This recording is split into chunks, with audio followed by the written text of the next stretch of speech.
And now it's time to announce the jury prizes and grand jury prizes for the Machinima Expo 7. 10 films were chosen as nominees for the awards. All 10 jury films will be available 24/7 on our website and Ustream channel after the expo concludes. We will announce each award and then screen the film along with an interview with the director afterwards, if it's available. At the end of the awards ceremony, we will announce a special award for outstanding service to the Machinima community. By the way, the selections for the prizes were made by an outside jury composed of Bruce Timm, Brian Kingsley, Phyllis Johnson, and Hugh Hancock. One of our outside jury members commented on this first jury award-winning film, "It's an exceptionally well-produced film, thoughtful in every detail." The Machinima Expo 7 jury prize goes to El Balsero by Guillermo Zapata.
La idea de crear el cortometraje animado El Balsero surgió por las noticias que veía en la televisión sobre las inundaciones que ocurrían alrededor del mundo.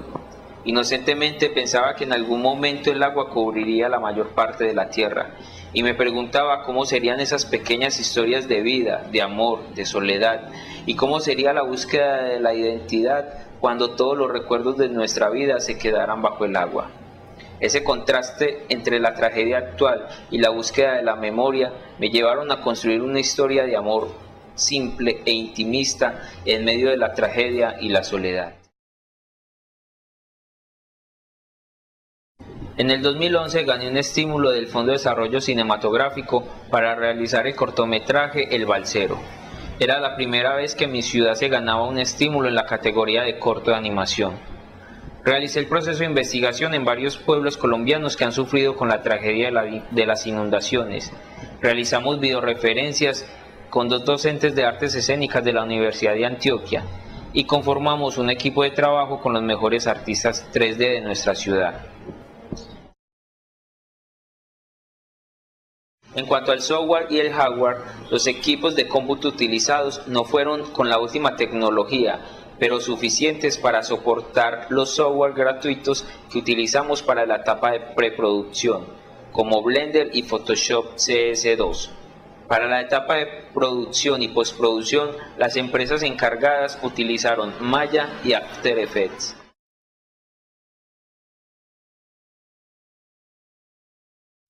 Decidí utilizar un Toon Shader porque buscaba un estilo visual más pictórico, con texturas que fueran ilustradas y que no fueran realistas.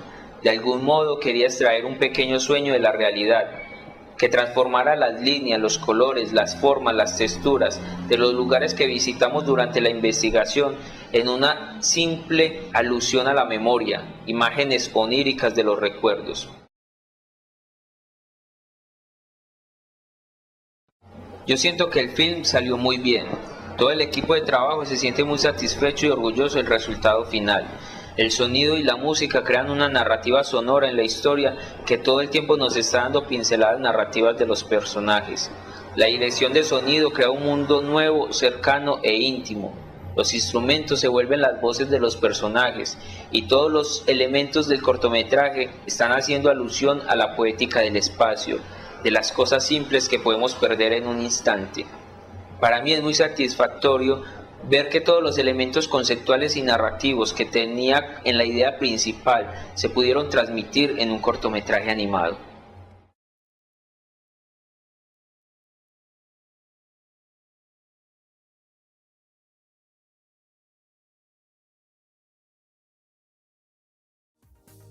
Of the second Machinima Expo Jury Prize, a jury member said, "It's a unique black and white animation. The sound is engaging, as are the visual." Our Machinima Expo Jury Prize goes to Don't Worry, I'll Do It by Jordan Wong.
Hi, Jordan. Thanks a lot for being here today, and congratulations to you.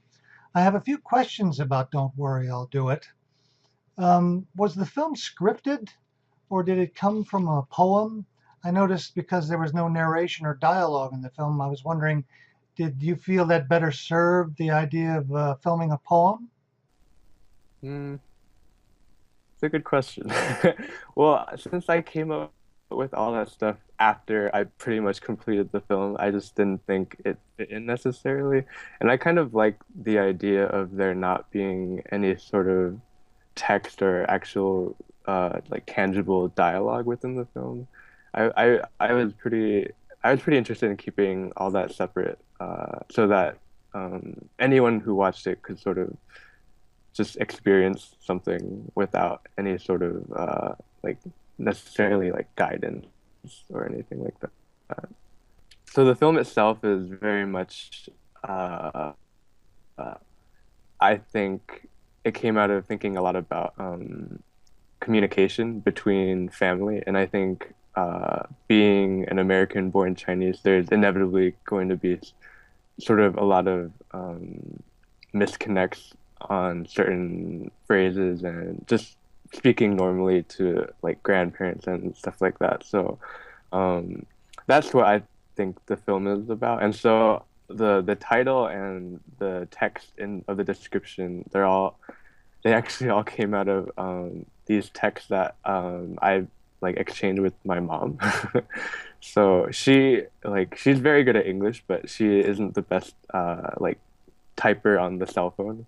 And so she'll oftentimes send these texts that sound there will be one or two words missing that will sound a little funny to me, but at the same time sort of esoteric. And I just really like how they all sounded in like a combined form. Yeah. I have to say, the sound design in the film was absolutely fabulous, my favorite of any film submitted. Can you tell me a little bit about how you acquired the sounds and how the process of designing them for the film? Yeah, yeah, sure. So at the time, I didn't start with sound production until halfway through the project. I've only sort of been thinking about it during the first half, but never really delved really deep until a lot later. And at the time, I just started taking a class learning about Pro Tools, and so I that class really got me falling in love with sound design as well. And so finding the right sound for the project, but I a lot of it was just looking for weird machine sounds or like stuff that I think I wouldn't like to hear, but I ended up really liking how it fit with the picture. And yeah, I don't know if I have a really concrete way of answering that question, but it was really just all on I feel like I was just winging it the whole time, and I had a really fun time doing it, just recording a lot of found stuff around campus. And yeah, it was really fun. Yes, there was at school we have a sound library that I did work from, but a lot of it I don't I'm pretty sure that there isn't a single sound that I took that wasn't modified like with some weird filter or any sort of weird modification. There, I think I pretty much touched them all and like dirtied everything up with with the program. Yeah, that was just one of the most fun parts of it for me. Well, yeah, so I worked with picture and then sound, matching sound to the picture after I had all the visual imagery done. And I I would often I cut the film in such a way that I thought made sense without sound, which I realized after is very difficult to do.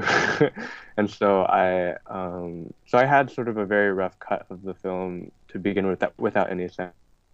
Started layering sounds into specific scenes at a time. I didn't exactly work straightforward putting sound to the picture because I just it wasn't how um, it came naturally for some reason. I just picked out individual scenes, and so maybe that were about like 30 seconds long at a time or shorter, whatever, however long. And I would just try to work very specifically on each individual scene, and then sort of just jump around from there and see. And from that way of working, I ended up having to cut certain scenes out or like making some longer, but pretty much always shortening the scenes because it with the sound it ended up just being strange. And then finding different sounds as sort of transitionary or transition elements to make them just flow better. But yeah, that working that way I think was just sort of the best way that I guess I could have done it. So, what's your next step? What future ideas do you have for films? Do you have any plans after graduating? Right. It's a very good question. I don't really know. I have a dream. I would love to be an independent animator in the future, but I'm also really interested in teaching in the future. I think that that is what I would really love to do in the far future. But for the immediate year or so, I don't know. Right now, I would love to in the far future. I would love to be teaching animation. I don't know where, but to me that sounds like a dream. And being able to keep making like films independently on the side, that sounds like something I would love to do. Right now, I don't. I have no idea what I'm doing. I'm just casually looking for work that I seem qualified for with my education. But yeah, and especially working primarily hand done, like analogly, and especially with not character based animation. Those two things combined are sort of a dynamite combo for what animation companies are looking for these days. So yeah, really just I don't know. I'm not sure what I am gonna be doing, but I'm excited. Yeah. Thanks a lot for being here, Jordan, and congratulations again. Right. Yeah, totally. I would love to just take some time to continue to make personal work before I really, really need a job. One jurist said of our next film, "I love the art style and animation technique. The narration is great, too." Our third Animation Expo 7 jury prize goes to Teddy's Bowling Alley by Charlie Fasano.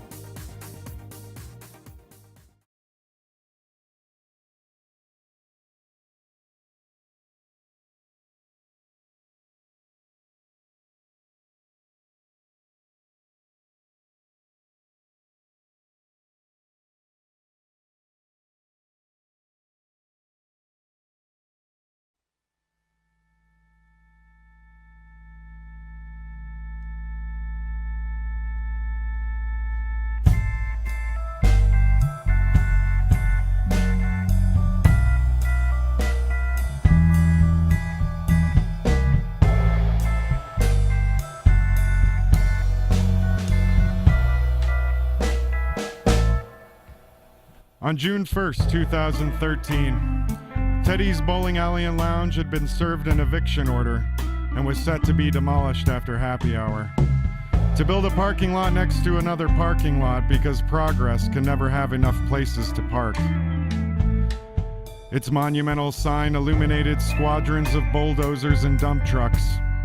An empty cigarette machine guarded the doorway like a crossed-armed bouncer, hugged by a flickering neon for a defunct beer company. Heavy metal ballads echoed across 20 warped lanes and broken pin setters. A plaque honoring sportsmanship hung between the bathrooms. A busted-up display case of league champ names scratched onto gold and plastic trophies. Faded teen pictures kidnapped by years of dust and spider nests. The last living pinboy closed down the lounge because it was his second home. Parked on a pleather-topped bar stool next to his walker, thick-skinned fingers curled around a room-temperature half-beer, conjuring stories about legendary nights at Teddy's. Bowling centers like Teddy's used to be cathedrals. Americana of Icahn along blue highways on corners in small towns, where old main streets take long naps under interstate highways, before short attention spans.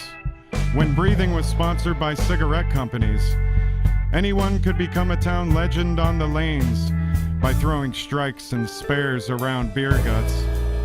Anyone could be considered an athlete in the groove after 8 beers and a half-pack of Luckies.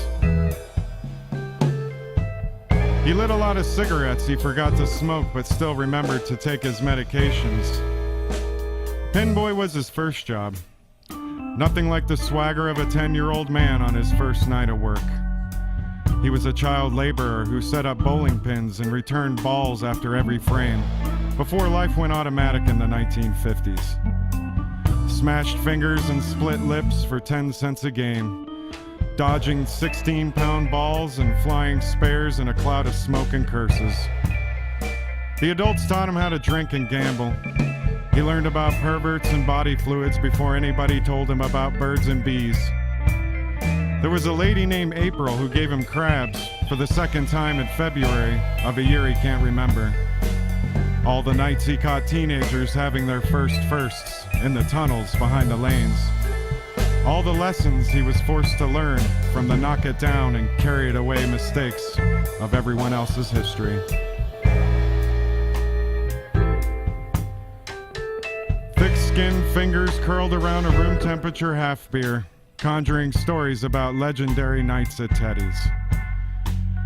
It was a Tuesday in 1978. Robert Charles punched out of work at 4:58 p.m. Slick Bobby Charles emerged on the lanes at Teddy's Bowling Alley and Lounge right around 7 p.m. to sign in for the Pall Mall Amateur Championships. Sideburns framed pastel lenses above a meticulously groomed mustache. He wore a shirt with a huge collar that went up to his ears and off the edge of his shoulders. He rocked the full Cleveland. Yes, the full Cleveland. A leisure look that consisted of a confident strut, white patent leather shoes, and a thick white belt. He never doubted that he would roll a 300. Slick Bobby Charles always knew he was a winner, and he definitely knew how to work the crowd. When preemptive fist pumps weren't enough, he screamed, "Set him up!" before his custom ball hit the wood grain. He pointed at himself with both thumbs and said, "This guy's a champ," after every strike, because he was a this guy kind of guy. He fell to his knees and rolled on the floor after the last strike, flipped off his opponent with both hands and celebrated how he'd rehearsed since he was a kid. No one would ever forget the name Slick Bobby Charles and his perfect game in 1978. He told as many stories as he could remember. The last living pinboy closed down the lounge at Teddy's Bowling Alley. He raised the last swallow of his half beer and toasted Slick Bobby Charles in his perfect game in 1978. Then shuffled his walker out the door for the last time, lost into the early evening rumble of dump trucks and bulldozers.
Hey Charlie, how you doing? Got a couple questions for you. The band that does the backing music, Lucera, what's your relationship with them? How did you get started and hooked up? They've been really good friends. We've been really good friends for about, I think, 10 or 11 years now. And I met them, I was kind of a roadie for a band called Drag the River. And we up with them on tour and went up the coast to California, Arizona, and Washington and stuff for about 3 weeks with them. And you ride around in the van, you kind of get to know each other really quick. And I went to Memphis. We talked about it because I'm a writer and a poet, so I decided I wanted to put out a 7-inch record about 7 years ago, I think, and with them. And I went out to Memphis and recorded with them. And then we put that first one out. And then lately they've been very successful, and they're getting it going. So we hadn't had that much time to get back together to do another one. So last summer down to Memphis and we recorded it. And it's the film's part of a 7-inch with a illustrated book, and I illustrated with about 22 lino cut prints. So it's a big project altogether, and the film is just part of it because I wanted to make a kind of a multimedia experience, with in print, which was kind of my goal. But yeah, they kind of know, they've been very familiar with my writing for years, so they kind of know the aesthetic. Like when we get together and sit around, and with Teddy's, they wanted it to be like kind of an upbeat kind of Memphis funk kind of thing, but not too much, but still with boundaries. And I think they did a wonderful job because, yeah. I always try to find, like, I always consider like I watched a documentary or a short documentary on bowling alleys and the history of the pin setters when they didn't have the automatic machines.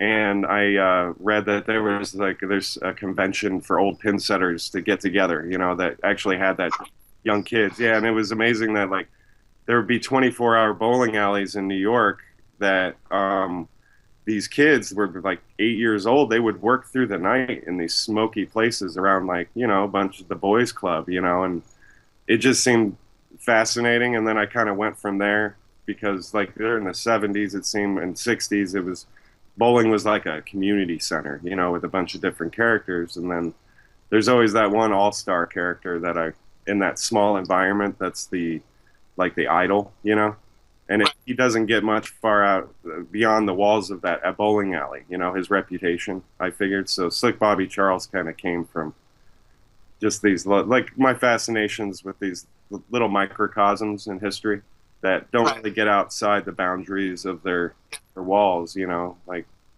right now I'm into Crash Derby because I figured Crash Derby is like an amazing little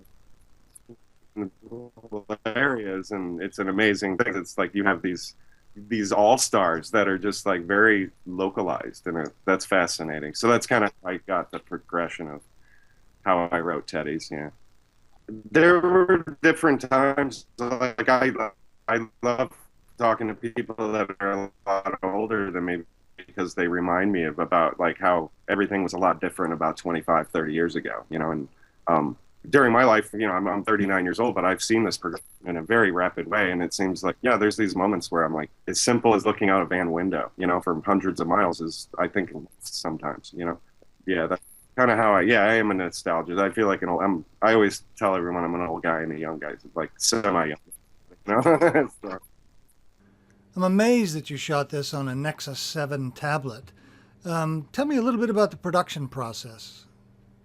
I'm a fan of like animation, and I was just trying to figure out a style where I could incorporate everything in the book, the lino cuts. And I just sat down and started cutting them out and moving them around. And then I started putting them up on, popsicle sticks, just keep them up. And then I painted the inside of a cardboard box I'd used to move black. And then I was playing around with another camera, and it seemed a little awkward because I didn't want to waste the time sending all the images and everything into my computer and then back and forth. So I went and bought one of those, the tablet, and I didn't realize that I could edit film and use like 3 different applications to do everything I wanted on the same thing. And I decided I was just like, this is a kind of a good tool because it fits my style. I don't need any that super. I don't need a super camera to do what I do. So yeah, I just started playing around with it, and for I think about 4 months, every night after work, I'd get home and work on it. And Charlie, how much footage did you shoot compared to what you used in the final film? I think probably I had about a half an hour worth of stuff, and just different perspectives, moving the camera around on the same like sequences. Yeah, I'd say there was about a half an hour of different things, and they were all like clips, maybe like 2 or 3 or up to 10 seconds a piece, you know. So as I went, I kind of added, I kind of rough drafted it and kept adding things on and taking them off on the, you know, as a storyboard. So it was kind of, there wasn't a final editing process. It was kind of, I would edit and kind of build as I was going and then see what would work and what wouldn't, you know. So it was like a gradual process. It was not a, you know, I stopped shooting in there, but it was about a half an hour, and I think it got down to about 6 minutes. Yeah. I got a good question for you. What the hell is a full Cleveland? Oh, that's